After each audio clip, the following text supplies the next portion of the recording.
It's 10 p.m. Do you know where your children are? Right now on the 10 o'clock news. Mayhem in Midtown. A man walking into a Park Avenue office building caught on camera carrying an assault rifle before opening fire. Tonight, the new information on the victims, the suspect, and the massive police response. Fox 5 team coverage starts right now. Welcome to the 10 o'clock news. I'm Natasha Verma. Steve has the night off.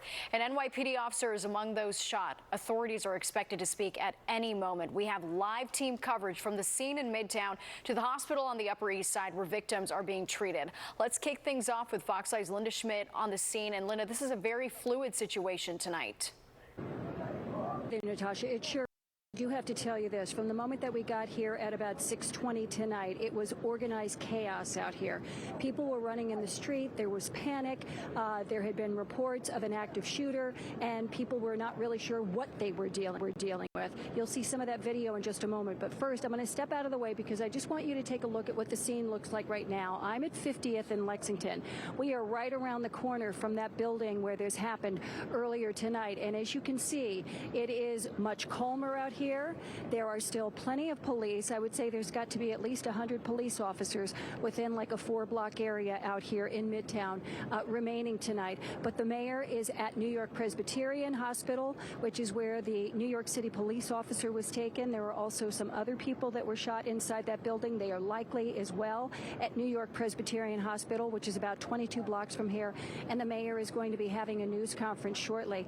But I want you to go ahead and take a look at some of the video. Some of the video that was shot by one of our colleagues, Matt Onimus. Now, I've worked with Matt at Fox 5 for over, we were talking earlier tonight, it's been 24 years that we've worked together. He was leaving work tonight, and he happened to be walking by, and he stumbled on to what was happening. At first, he didn't realize what was happening, and then quickly he was able to process it. I interviewed him earlier tonight, and we're going to go to that interview for you right now. Here's what Matt had to say. Go ahead, take a listen. I was going to go home from work. I was walking down Park Avenue. I had my headphones on, so I didn't really hear anything except for music. And then I saw a rush of people rush past me. And then some people had like really scared looks in their eyes, and it was a lot of people. So I took my headphones off, and I hear shooter, gunshots, people kind of like saying that. So I took my headphones off, I turned around, and I was in between 51st and 50th Street. So I started walking back towards 51st Street because it seemed to kind of quiet down. But on 51st Street by the Bank of America, I saw police officers with their guns drawn, hiding behind planters, hiding behind trees, right around the Bank of America building. I called Fox 5 and I said, there's something going on. They're saying it's a shooter. So I had my phone out and I started recording. And then as I'm watching the cops go into the Bank of America building, a few minutes later, people are coming out, and they look like they worked there. They look scared. And then a few minutes later, 4 police officers came out, and they were carrying what I thought was another police officer that looked injured. He was carrying him by both of his arms and his legs, and then ushering him across the Esplanade. Basically running him across the Esplanade, and he had a uniform on. That's right. And so from there, just more police officers were coming into the scene, ambulances. The scene got more chaotic, but people were still kind of unsure what was going on. The SWAT team started coming in, and I was just kind of recording as things kind of unfolded. Right. In fact, most of the video that you have been seeing from those initial first moments, that's video that Matt was shooting on his phone and getting back to the station. And again, there were multiple officers at that entrance with guns drawn. That's right. Yeah, that's right. That's why it was strange for me, because people were still kind of hanging around like not sure what was going on. But I saw the guns drawn, and working with the news business, I kind of put the phone out just so we could still record some things. And but stuff was going on for a long time, and then the police officers started showing up and pushing people back, and pushing us back. And then we saw SWAT teams coming in, large police vehicles, ambulances, and the scene got more chaotic as the time went on. And then you ended up talking with some of the witnesses who said that they saw saw a man with an AR-15. I did. I talked to one man who was speaking to a woman who was sitting at the church who saw a man walk in with an AR-15 and heard automatic gunfire. Now, I heard gunfire, but I didn't hear automatic gunfire. I heard like a couple of pops. Once somebody said gunfire, then I heard the pops. But that witness said that this woman told him they saw this man walk in with an AR-15. All right, Matt, thanks so much. I appreciate you spending so much time with us today, and thank God that you're okay. Sure. You know what I mean? Yep. Who knows what this could have eventually become for many more people, so thank you. Now, as of right now, it is being reported that at least 3 people have been shot, including a New York City police officer. Now, that officer was apparently moonlighting at that building. It's a building that houses multiple tenants, including Blackstone, which is a major financial company, as well as the NFL. Now, members of the NYPD, they are allowed to moonlight as long as it's approved by the department. They are allowed to do that when they're off duty. You see that quite frequently when you go into some of these office buildings here around the city. I'm sure some of you folks watching at home, when you've been in the city, you've seen that as well. But again, the mayor's supposed to be having a news conference shortly, and he will be updating us on exactly what happened and the condition of those who were shot. Back inside to you.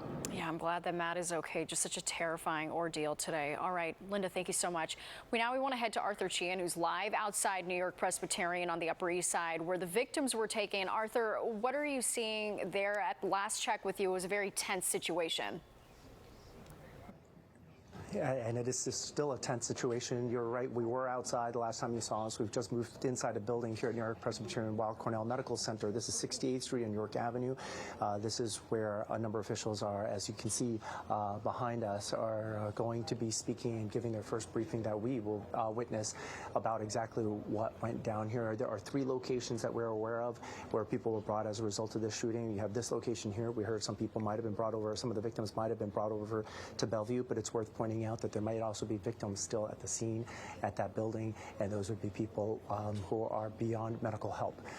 So there are actually 3 active scenes if we're going to talk about victims of this. As for who we do know is here is that police officer that Matt Adam has described seeing who was brought here. We're learning certain things about the police officer. Our sources tell us he's relatively young to the NYPD, that he's been on the job for 4 years, which is considered a relatively short time for a police officer. We are told through multiple sources that he's assigned to the 4-7 precinct in the Bronx, and that he was on this paid detail. This is something that's approved. Prior approval is required by the NYPD for them to work extra security jobs and to make some extra money on the side. Commercial businesses often hire these paid detail officers to beef up security. It's a uniformed officer. They're trained professionally, and he was there. Now, we've been talking about the nature of his injury. It obviously seemed very grave, and we'll get an update from the city's officials to give you official word on his condition, but certainly there is concern out here that it was not looking good. We've been showing you video of everybody who has been arriving here. There are countless police vehicles lining all the streets in every direction. This is a large hospital and is surrounded by police vehicles and city officials. We saw Manhattan District Attorney Alvin Bragg arrive at around the same time. Eric Adams was arriving, and we saw other officials, high-ranking officials from the NYPD, including Chief of Department John Schell and several others. And it isn't just the NYPD, but we also see fire officials here. We also see, we also saw the president of the Police Benevolent Association arrive at around 8:15. His union represents patrolmen and presumably this officer as well. This will be a press conference that will include a lot of people talking, and we'll bring that to you as soon as that happens. But for now, we're live at New York Presbyterian Weill Medical Center on the Upper East Side. We go back to you, Natasha. Yeah, such a massive response to a situation like this. All right, Arthur, thank you so much. Kendall Green is also live in Midtown speaking with witnesses. Kendall, what did they have to say about the shooting as it was happening? Yeah, hey, good evening, Natasha. Many of those witnesses that we spoke with, they were inside of another building when they were told to shelter in place. Now, many of them, they expected to be there just for a brief moment, but then they got the news that there was an active shooter situation going on. And then that's when the reality started to sink in, that they would be there for a while. And then you saw those worries. And those are the worries on the inside. Now, on the outside, we were talking to some spectators who were just sitting there watching this whole thing unfold, looking at their phones, watching that individual with that AR-15 just walk into the building, and those images showing just how brazen that crime was. And one financial professional we talked to, he said that he heard a woman that warned them there was a shooter situation going on pretty close to where they were. And as you imagine, you're thinking about your family, you're thinking about your coworkers, your colleagues, wondering if they're okay. And he reached out, started making his rounds, and everybody gave the thumbs up and things were decent. Now, they tell me that many of those folks, some of them they're working, others they're just spectators in the area. But we're going to listen to one of those witnesses who outlined just what it was like just moments ago. I have a lot of friends that work around here. So it's just crazy to hear something is happening so close to you. Like, you hear about it on the news, but then when it's right there, it's crazy. Yeah, it's literally the middle of the day, and I was walking, and I was seeing a whole bunch of people just casually walking, and all of the police cars and the firefighters and the helicopters going that way, and I'm looking around, I'm like, everybody's normal, but something, as a New Yorker, I'm like, something is definitely going on. 2 people getting dragged out by police. Not sure if it was the shooter or civilians, but I saw 2 people, immediately put in an ambulance. Couldn't tell if they were alive or dead, but yeah, it's pretty scary. I mean, and think about that. You're at work. You're seeing people get pulled out, taken into an ambulance, and you're really close to where you make a living. We're going to find out what the why, the motive behind that. That's what we're hoping to find out. Many of the people, that was the major concern when we spoke to them, why this happened. Hopefully that press conference can give us some answers on that. I'll send things back to you, Natasha. Yeah, wouldn't be surprised if people have PTSD from what they saw today. It's so incredibly scary. All right, Kendall, thank you so much. Joining us now with more on today's shooting is Bill Daly, a security expert. Bill, thank you so much for joining me tonight. Good evening, Natasha. Shooting happening in broad daylight, middle of Manhattan, in a building that's housing high-powered financial institutions at the end of the workday, with people heading home, going to the subway. What stands out to you right now about this shooting?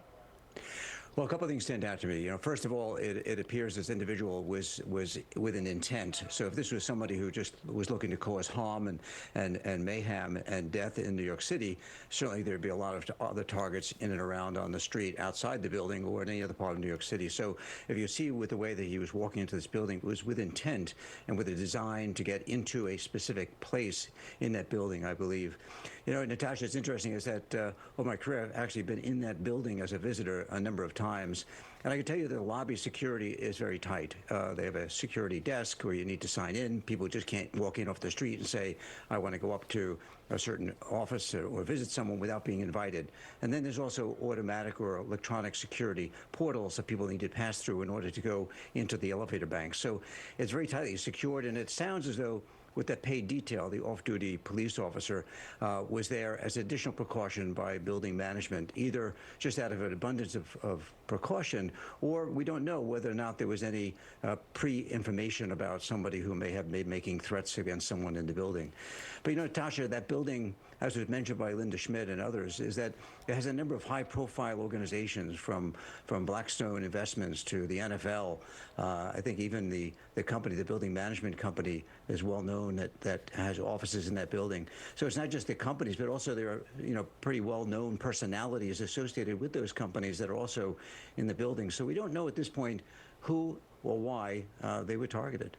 Walking with such intent, I mean, when you look at that picture, it's unbelievable. He's got sunglasses on. It just seemed like he's walking with a mission, and then he has an AR-15 out there just right by his side. It's surprising to see that.